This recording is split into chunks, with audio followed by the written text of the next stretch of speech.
Hello again. Let's continue with inter-process communication.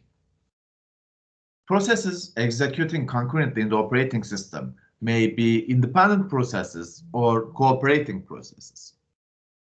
A process is independent if it does not share data with any other processes executing on the system. A process is a cooperating process if it can affect or be affected by the other processes executing on the same system. Clearly, any process that shares data with other processes is a cooperating process.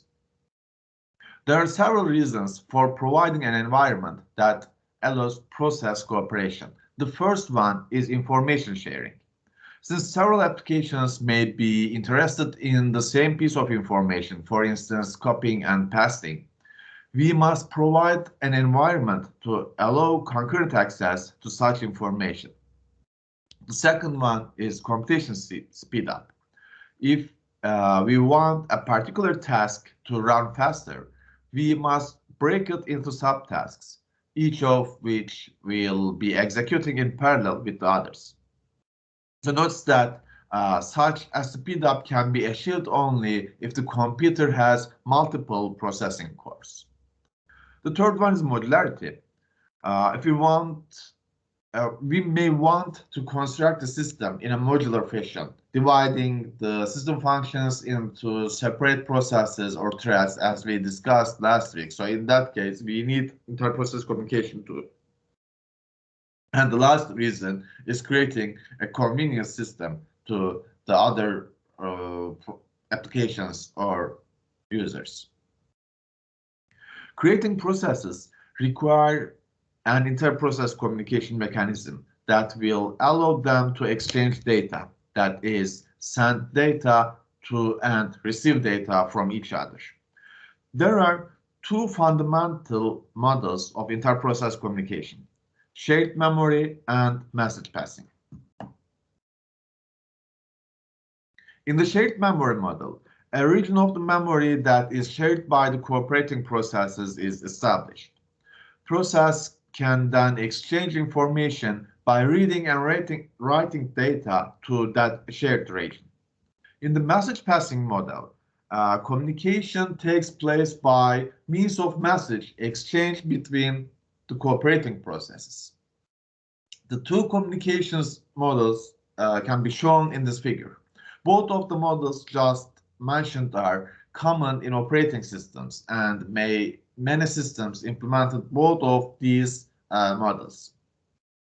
Message passing is useful for exchanging small amounts of data because no conflicts need be avoided. Message passing is also easier to implement in a distributed system than shared memory. But shared memory can be faster than message passing, since message passing systems are typically implemented using system calls and thus require the more time-consuming tasks of kernel or operating system intervention. In shared memory systems, system calls are required only to establish shared memory regions. Once shared memory is established, all access are treated as routine memory accesses, and no assistance from the kernel is required. As we mentioned, inter-process communications using shared memory requires communicating processes to establish a region of shared memory. But also, we know that normally the operating system tries to prevent one process from accessing another process's memory. Shared memory requires that two or more processes agree to remove these restrictions. They can then exchange information by reading and writing data in the shared areas. The processes are also responsible for ensuring that they are not writing to the same location simultaneously. To illustrate the concept of cooperating processes, let's consider the producer-consumer problem, which is a common paradigm for creating or cooperating processes. A producer process produce information that is consumed by a consumer process. One solution to the producer-consumer problem use shared memory to allow producer and consumer processes to run concurrently. We must have available a buffer, actually a buffer of items that can be filled by the producer and emptied by the consumer. We can use two different types of buffers in this case. The bounded buffer places no, the unbounded buffer places no practical limit on the size of the buffer. The consumer may have to wait for new items, but the producer can always produce new items because simply we don't have any limitation.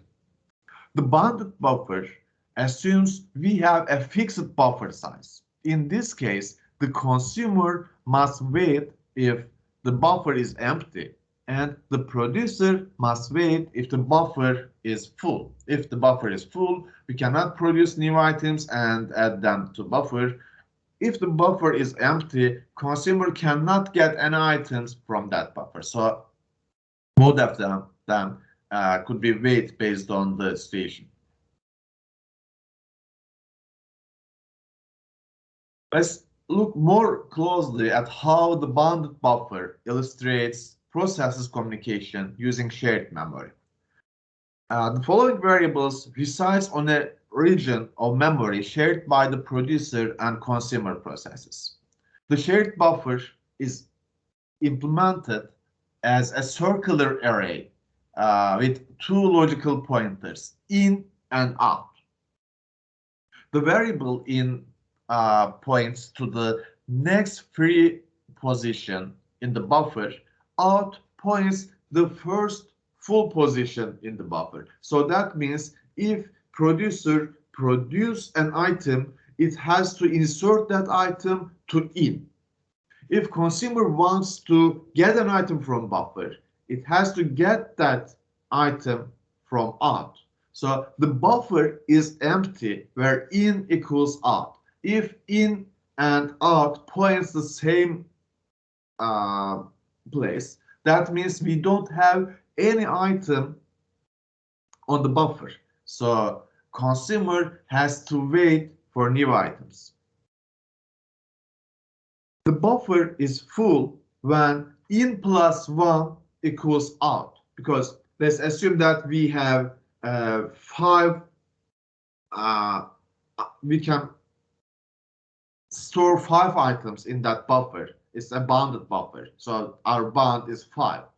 At the beginning, in and out will point the same cell, let's say 0. If both in and out is pointing the same cell, that means the buffer is empty. So the producer can produce new items and add them to buffer. So when we add an item to 0, out will be stay for 0 too, but in will point 1. When we produce a new item, in will be point 2. When we produce a new item, in will be point 3. And at last, when we produce a new item, the in will point 4. So that means if the in plus 1, actually the merge with the merge of buffer size, if it's equal to out, so that means our buffer is full. So in that case, producer cannot produce or cannot add new items to the buffer, but consumer can get items from that buffer. And the code for the producer process shown here. The producer process has a local variable next produced in which the new item to be stored.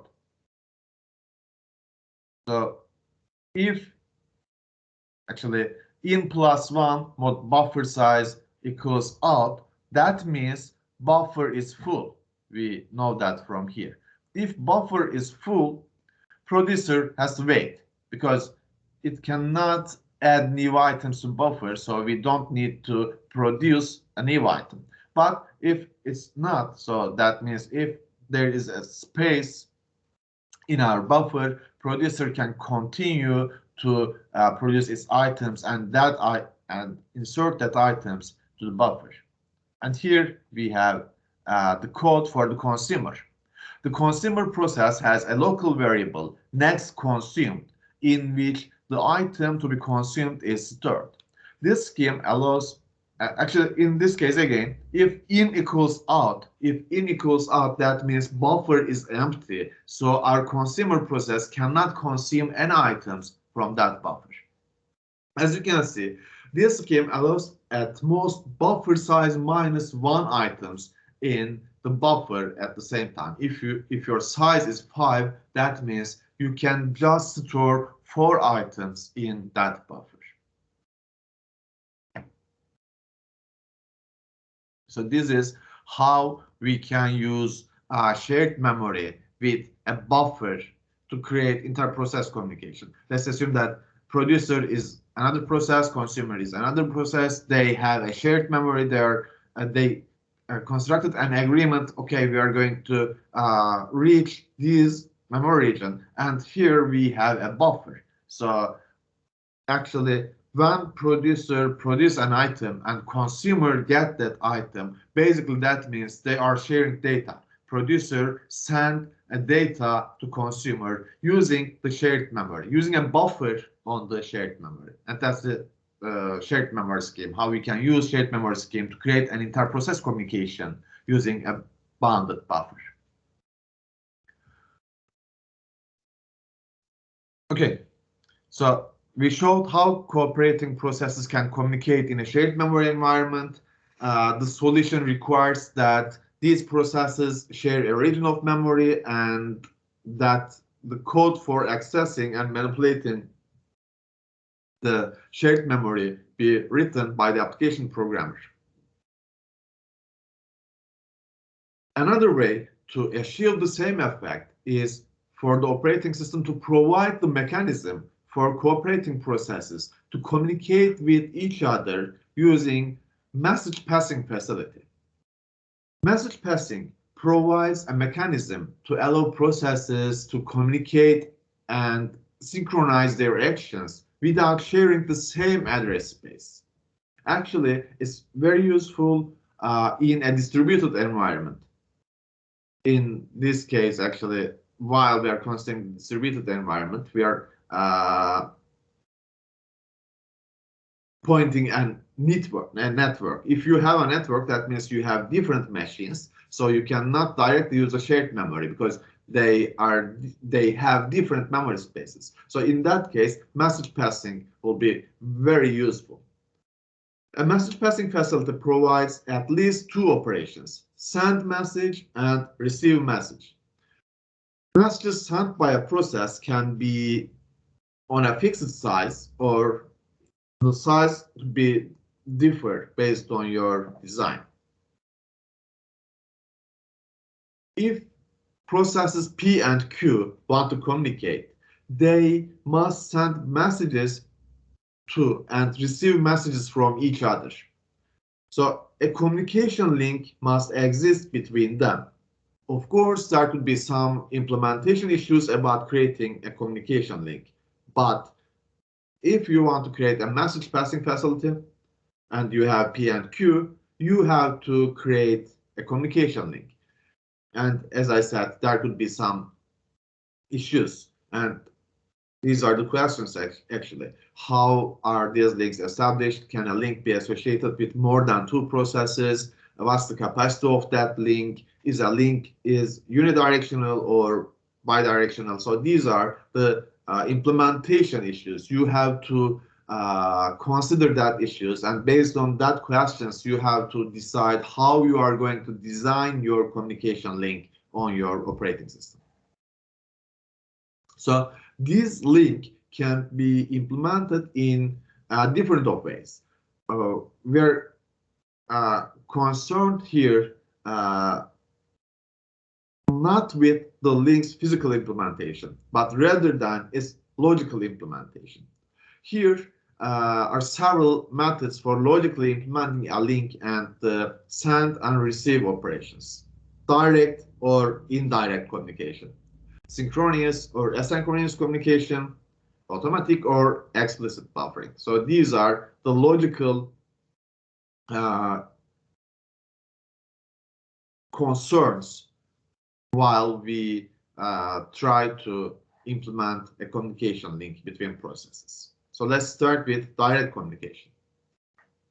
As we said, we have direct, indirect, synchronous, asynchronous, automatic, or explicit buffering. Processes that want to communicate must have a way to refer each other. They can use direct communication or indirect communication. Under direct communication, each process that wants to communicate must explicitly name the recipient or sender of the communication. In this scheme, the send and receive primitives are defined as send P message. So that means send a message to process P. Receive Q message means receive a message from process Q. A communication link in this scheme has the following properties. A link is established automatically between every pair of processes that want to communicate. The process needs to know only each other's identity to communicate. A link is associated with exactly two processes because we have to create a link between P and Q. Between each pair of processes, there exists exactly one link. The link may be unidirectional, but it's usually bidirectional, it's bidirectional, but please do not forget that between each pair there exists exactly one link. With indirect communication, the messages are sent to and received from mailboxes or ports. So instead of creating a direct link between processes, we can use mailboxes or ports of our devices. A mailbox can be viewed abstractly as an object into which messages can be placed by process and from which messages can be removed.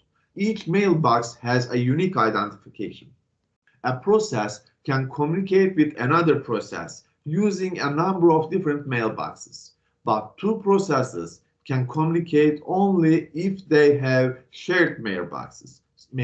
So instead of creating a direct communication between processes, let's say P and Q, let's say we have a mailbox M.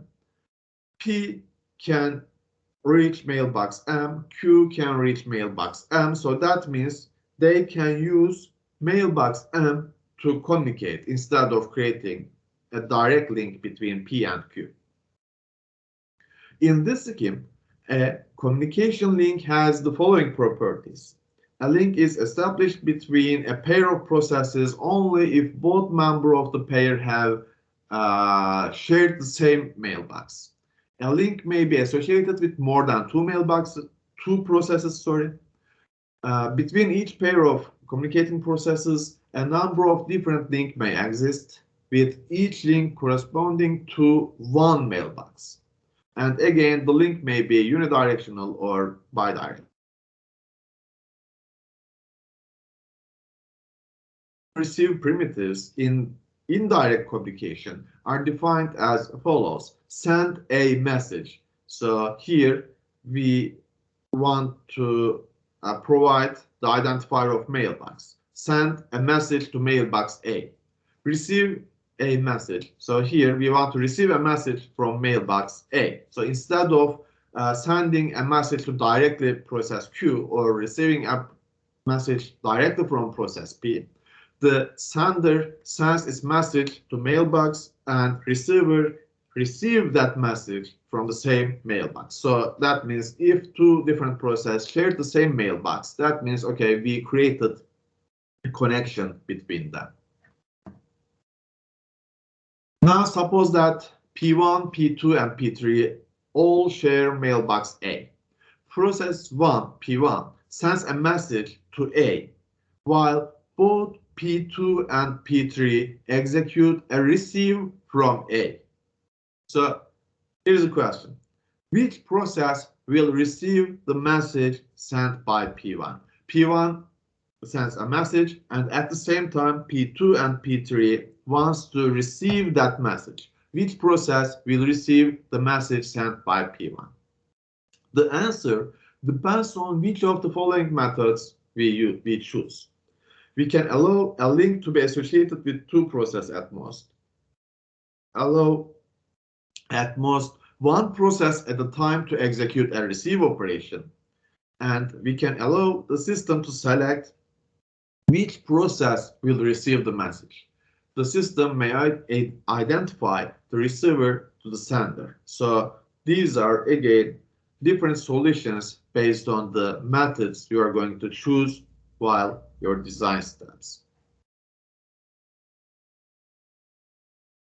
Communication between processes takes place through calls to send and receive primitives. We already mentioned that. There are different design options for implementing each primitive. Message passing may be blocking or non-blocking. That is also known as synchronous and asynchronous.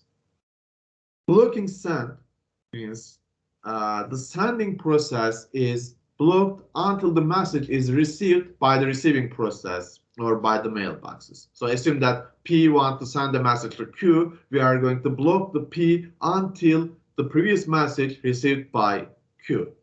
Non-blocking send means the sending process sends the message and receives operation. Also, we can create blocking receive. On that side, the receiver blocks until a message is available. Non-blocking receive means the receiver retrieves a valid message or null. It's not blocked. It is going to continue to try to get messages. There could be a valid message or we can get a null message. So different combinations possible using these methods. Here you can see the producer process using the message passing and the consumer process using the message passing. So instead of here sharing the same buffer, they are just using the send and receive primitives. That primitives could be changed based on your operating system, but if that operating system provides an inter-process communication using message passing, it has to provide a send and receive primitives to create connection, to create inter-process communication via message passing.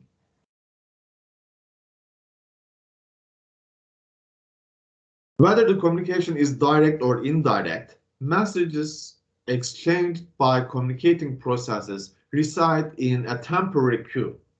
Basically, such queues can be implemented in three different ways. The first one is zero capacity. The queue has a maximum length of 0. That means the link cannot have any messages waiting in it. In this case, the sender must block until the recipient receives the message because we don't have any buffer. We just can send one message at a time. We have to wait to send a new message until the receiver receives that package. The second one is bounded capacity. In this case, the queue has a finite length, let's say n, thus almost n messages can reside in that capacity. If the queue is not full, when a new message is sent, the message is placed in the queue, and the sender can continue execution without waiting. However, the link's capacity is finite. If the link is full, the sender must block until space is available on the queue. And the last one is unbounded capacity. The queue's length is potentially unfinite, thus any number of messages can wait in it. The sender never blocks.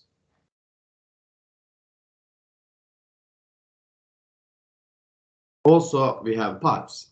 A pipe acts as a conduit, allowing two processes to communicate. Pipes were one of the first inter-process communication mechanisms in early Unix systems. They typically provide one of the simpler ways to process to communicate with another, although they also have some limitations. In implementing a pipe, four issues must be considered. Does the pipe allow bidirectional communication, or is communication unidirectional? The second one, if two-way communication is allowed, is it half duplex? That means data can travel only one way at a time, or full duplex. That means data can travel in both directions at the same time. The third one, must a relationship such as parent and child exist between the communicating processes? And the last one, can the pipes communicate over a network, or must the communicating processes reside on the same machine? So these are the implementing issues we have to consider before implementing a pipe on an operating system. We have two common types of pipes used on the both Unix and Windows systems: ordinary pipes and named pipes. Ordinary pipes allow two processes to communicate in standard producer-consumer fashion. The producer writes one end of the pipe, it calls as the writer end, and the consumer reads from the other end. It's called as the reader end. For that reason, it's called as a pipe. As a result, ordinary pipes are unidirectional, allowing only one-way communication. If two-way communication is required, two pipes must be used, with each pipe sending data in different direction, from parent to child or child to parent. Sorry, between different processes. Typically, a parent process creates a pipe and uses it to communicate with a child process that it creates a fork system call. Ordinary pipes provide a simple mechanism for allowing a pair of processes to communicate. However, ordinary pipes exist only while the processes are communicating with one another. On both Unix and Windows systems, once the process have finished communicating and have terminated, the ordinary pipe ceases to exist. Named pipes provide a much more powerful communication tool. Communication can be bidirectional and no parent-child relationship is required. Once a named pipe is established, several processes can use it for communication. In fact, in a typical scenario, a named pipe has several writers. Additionally, named pipes continue to exist after communicating processes have finished. Both Unix and Windows systems support named pipes, although the details of implementation differ greatly Unix and Windows systems. Okay, we described how processes can communicate using shared memory and message passing. These techniques can be used for communication in client-server systems as well as on the same system. In this section, we have two other strategies for communication in client-server systems. They are sockets and remote procedure calls. A socket is defined as an endpoint for communication. A pair of processes communicating over a network employs a pair of sockets, or one for each process. A socket is identified by an IP address concatenated with a port number. In general, sockets use a client-server architecture.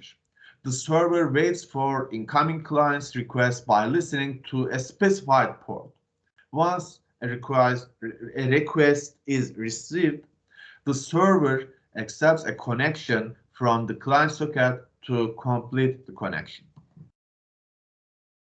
One of the most common forms of remote services is the remote procedure calls, or RPC, which was designed as a way to abstract the procedure call mechanism for use between systems with network connections. It's similar in many respects to the inter-process communication described in previous section, and it's usually built on top such a system. Here, however, because we are dealing with an environment in which the processes are executing on separate systems, we must use a message-based communication scheme to provide remote services. And that's it for this week. Any question? On the second part of the course, we consider the inter-process communication. Basically, we have two methods for inter-process communication: shared memory and message passing. On shared memory, two different processes use the same region of memory to create a communication between them. On the on the message passing system, we can create an inter-process communication using different ways. We can create communication links directly between processes. We can create communication links using mailboxes. So lots of different process use or share same mailbox, and using that mailbox we can send and receive messages. Also, that inter-process communication using message passing can be considered as part of networking. On different processes working on different computers, different machines, actually use the inter-process communication using remote procedure calls or sockets. And that is the basic of inter-process communication. And that's it for this week. Any question?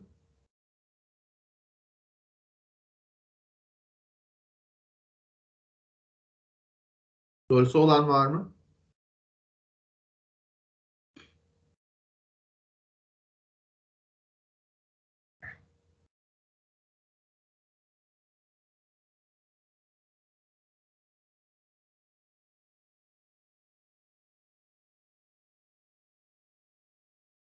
O zaman bu haftalık burada bitirelim arkadaşlar. Önümüzdeki hafta devam edeceğiz threadlerle. Prosesler hakkında uzun uzun konuşmaya devam edeceğiz bir müddet daha. Sorusu olan yoksa bu haftalık bitirelim. Görüşmek üzere. Hoşça kalın. Kendinize iyi bakın. Görüşürüz hocam. İyi günler.